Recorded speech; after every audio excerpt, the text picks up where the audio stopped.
Hello, my name is Elizabeth McCullough and I'm the Head of Science at Southview School. Hi, my name is Yizhen and I'm a Year 8 student at Southview School. Right, Yizhen, tell me, this year we've been looking at chemical reactions. Can you tell me some signs that a chemical reaction is happening? Changing color. Good. Releasing heat. Yep. Maybe producing a smell. Excellent, good. So what we're going to do is we're going to react two substances together, and I want you to keep an eye out for the signs that a chemical reaction is happening, okay? So first of all, what I would like you to do is to measure 50 milliliters, please, of hydrochloric acid. Nice. Now, why did you get down? So the measuring would be more accurate at eye level. Excellent, great, because if you were to stand up and measure it, you would get too low of a volume, and if you were to go really low, you would get way too much in there. But this is perfect, okay?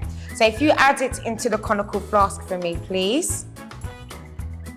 Okay. Perfect. Then what I'd like you to do is to measure out 50 milliliters of our sodium thiosulfate, but don't pour it yet. Perfect. Great. Okay. So at the moment, if you look at these two solutions, how would you describe them to me? Colorless. Great, excellent. So at the moment, they're both colorless. Now what we're going to use is this white card with the cross on. Now at the moment, we put this on, you can still see the cross, can't you? Yeah. Why? Because it's colorless. Great.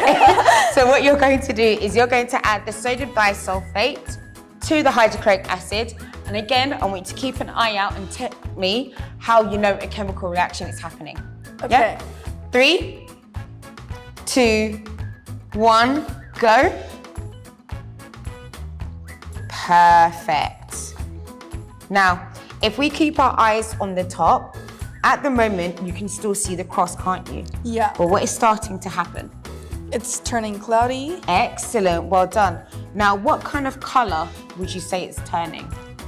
Milky yellow. Excellent, well done. So why do you think it's turned that milky yellow color? Because it's forming yellow precipitates. Excellent, so it's formed a yellow precipitate. Precipitates. That's good. So all that means is you've got tiny bits of solid suspended or basically hanging around in the liquid, and that's how you get this cloudy yellowy color. Now, unfortunately, they can't experience this, but we can. What I want you to do is get down, not too close, and I want you to waft it towards you. Ooh, it stinks. It's really bad, isn't it? Yeah. Yeah, that's part of the product that's being made. Yeah? Yeah. Excellent.